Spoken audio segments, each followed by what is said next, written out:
그런즉 우리가 무슨 말을 하리요? 하나님께 불의가 있느냐? 그럴 수 없느니라.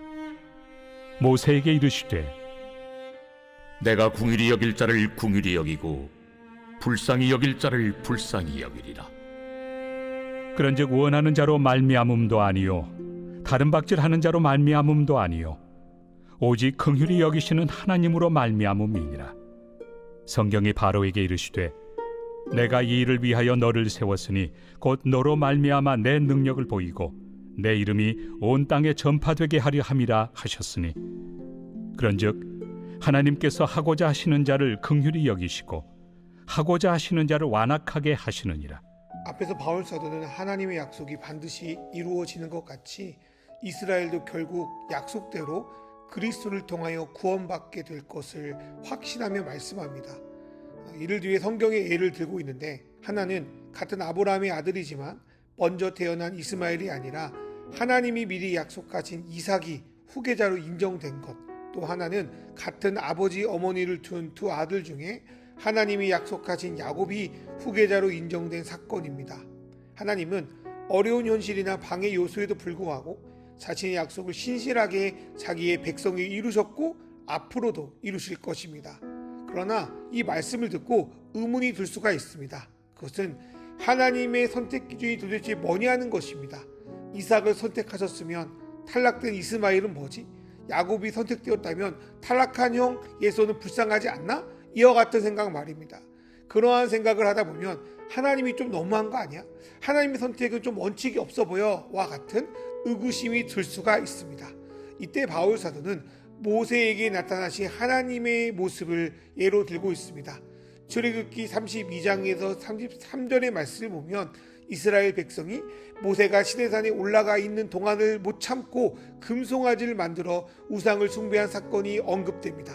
하나님은 이를 보시고 출애굽기 33장 3절에서 이스라엘이 언약을 깨뜨려 버렸으니 나도 더 이상 너희를 인도하지 않겠다는 충격적인 선언을 해버리십니다. 공평함의 입장에서 하나님의 말씀은 매우 정당합니다. 죄를 지었으니 그에 대한 대가를 치르는 것이 맞고 시를 깨버렸으니 더 이상 하나님이 언약을 지킬 필요도 없는 것입니다.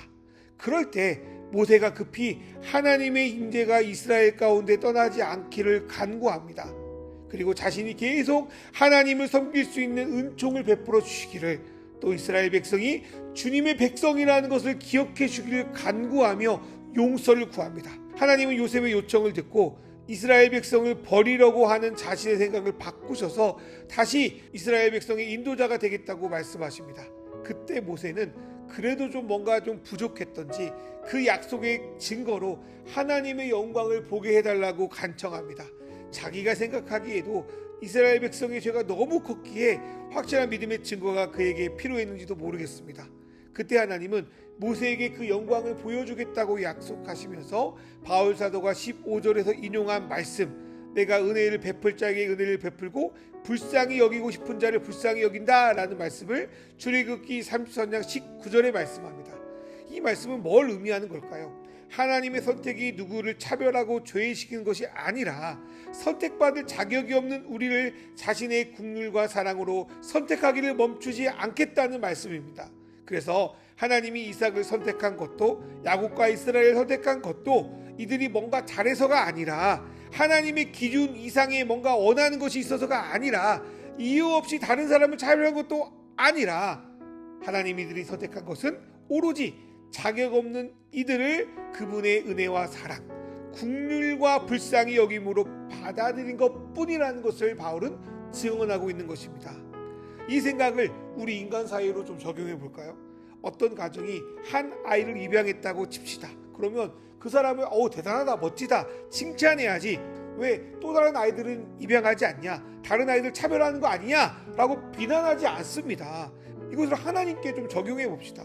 하나님이 은혜로 어떤 이들을 자기 백성으로 택한 것을 가지고 대단하다, 감사하다 여길 것이지, 그걸 가지고 왜 다른 사람을 선택하지 않냐, 불의하다, 비난하다는 것이 말이 안 된다는 것입니다. 또 여기서 한 가지 생각해 볼 게 있습니다.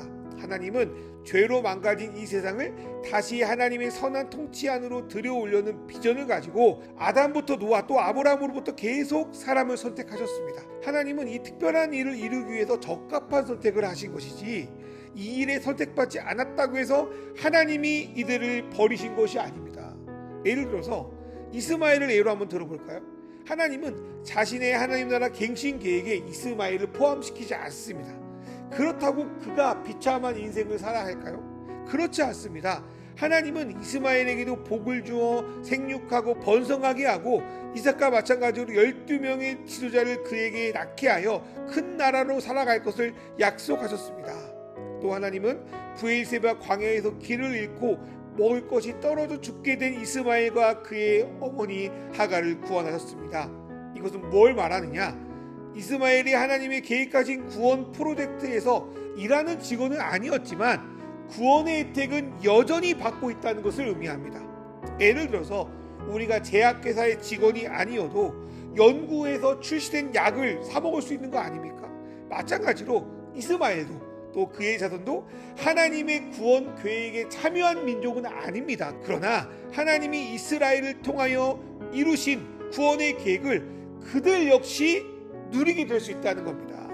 당장은 좀 뭐가 없는 것 같고 차별받는 것 같아도 하나님은 인간의 역사 속에 자신의 계획, 자신의 모든 창조물을 구원하겠다는 계획을 이루고 계십니다. 지금은 복음이 이방인에게로만 나가는 것 같고 정작 구원의 원 수혜자 이스라엘은 버림받은 것 같습니다. 그러나 이방인에게 유대인으로부터 난 복음이 전해질 줄 누가 알았습니까? 이 허무맹랑하게 보인 일이 하나님 말씀대로 이루어지지 않았습니까? 그럼 그 반대의 경우는 어떻겠습니까? 하나님이 이방인도 돌아오게 하셨다면 원래 그의 백성인 이스라엘 백성을 다시 돌아오게 하는 것은 더 쉬운 일 아니겠습니까?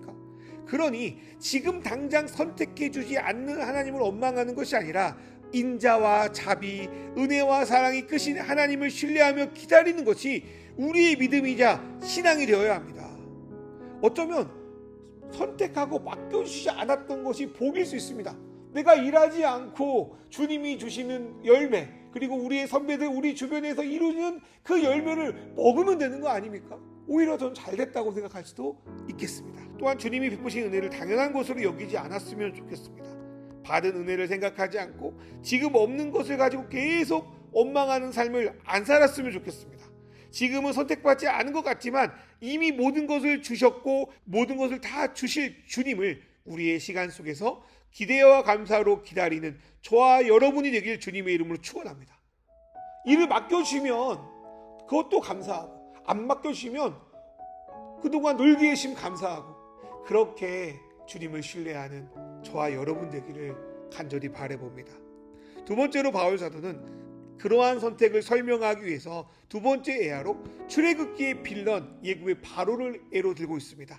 로마서 9장 17절의 말씀은 일곱 번째 재앙을 모세가 바로에게 견고하러 가기 전에 하나님이 바로에 대해서 말씀하시는 내용 중에 나오는 말씀입니다.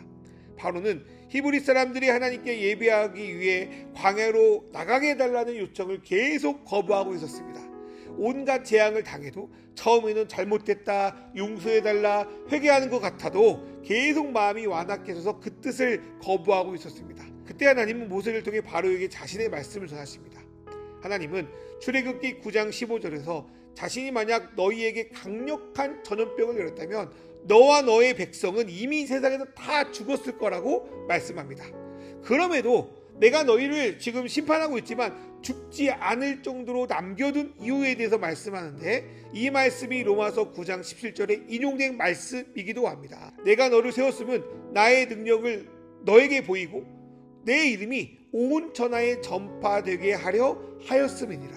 하나님이 바로와 그의 백성을 아직 살려둔 이유는 이를 통해 하나님의 능력을 보이고 계속 하나님의 이름이 온 천하에 전파되게 하기 위해서라는 것입니다. 이 말씀은 한편 오해가 될 수 있는 말씀이기도 합니다. 언뜻 들으면 하나님이 악을 이용하시는 것처럼 들릴 수 있기 때문입니다. 또 바로를 계속 일부러 악 가운데 있게 하려는 것처럼 보입니다. 그러나 기본적으로 하나님은 악과 함께 하시지 않습니다. 그리고 출애굽 재앙은 바로와 그의 백성도 돌아올 기회를 주는 것이기도 합니다. 하지만 바로와 그의 백성들은 아무리 하나님이 기회를 주어도 돌아올 생각을 하지 않습니다. 그렇다면 하나님이 이들을 기다려 주신 것이 아무런 쓸모가 없는가? 그렇지 않다는 겁니다. 하나님이 그들의 완악한 음모 속에서도 오히려 여전히 자기의 영광은 드러내시는 분입니다. 이들의 공격과 고집 속에서 오히려 이스라엘 백성이 처음에는 손해보는 것 같지만 오히려 더 큰 은혜와 혜택을 받을 수 있도록 하나님이 인도하신다는 겁니다. 만약 애국 백성들이 자신의 완악함을 버리고 하나님께 항복했더라도 하나님의 뜻은 이루어집니다. 반면에 이들이 끝까지 자신들의 완악함을 버리지 않고 하나님을 대적했더라도 하나님의 뜻은 변하지 않고 이루어진다는 사실입니다. 우리는 그 대표적인 예를 하나 알고 있습니다. 그것은 예수님의 부활입니다. 제사장과 바리새인들은 예수를 메시아로 인정하는 것이 싫어서 그를 죽이려 합니다. 제자 중 하나 가룟유다가 이에 동조하여 연합해서 예수를 십자가에 죽입니다. 그러나 이들의 완악함이 결코 예수를 죽이지 못합니다. 주님은 부활하셨으며 이들의 악한 행동은 그들의 의도와 다르게 주님의 부활하심과 은혜를 더욱더 빛나게 하고 드러나게 하는 촉매가 되었습니다. 하나님은 무에서 유를 만들 수 있는 분입니다. 하나님은 소망 없는 세상을 구원하시는 분입니다. 하나님은 악이 지배하는 곳에서도 선을 이루실 능력이 있는 분입니다. 바울 사도는 이렇게 우리의 생각과 능력 밖에 계시면서 구원을 이루고 계시는 하나님을 신뢰하고 있습니다. 하나님은 자격이 없는 사람들, 도저히 회복 가능성이 없는 사람들을 긍휼히 여기셔서 구원할 수 있는 능력을 가지고 계십니다. 또한 완전히 완악해서 주변 사람들 다시는 하나님께 돌아오지 못하게 할 것 같은 그런 사람들과 환경 속에서도 하나님은 반전의 역사를 쓰셔서 자신의 백성을 구원하는데 오히려 이용하십니다. 그런 분이 이스라엘 백성을 그냥 이렇게 놔둘 수 없습니다. 하나님은 우리가 감히 상상하거나 판단하지 못할 방식으로 시간과 공간을 뛰어넘어 이스라엘 백성도 우리가 그랬던 것처럼 다시 하나님께 돌아오게 하실 것입니다. 우리가 예수 그리스도를 통하여 아무 공로 없는 은혜의 구원을 받은 것 같이 그들도 그렇게 구원할 겁니다. 우리가 받은 구원에 아무런 자격이 없었습니다. 마찬가지로 하나님은 이스라엘 백성을 아무 공로 없이 구원하는 놀라운 은혜를 베푸실 것입니다.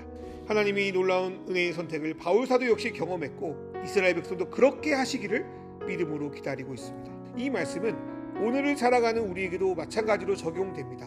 하나님은 아무 자격 없는 우리를 선택하셔서 하나님 나라의 백성이 되게 했습니다. 때론 우리가 바라는 어떤 것들이 이루어지지 않을 수 있습니다. 그러나 그렇다고 해서 주님이 우리에게 주시는 혜택은 끝나지 않습니다. 재주는 곰이 부리고 돈은 떼놈이 번다라는 속담처럼 어떤 것은 하나님 나라의 일에 우리가 참여할 수 있지만 또 다른 어떤 것은 우리가 참여하지 않고도 그 혜택을 누릴 수 있습니다. 그리고 무언가를 만든다는 것은 책임이 따릅니다.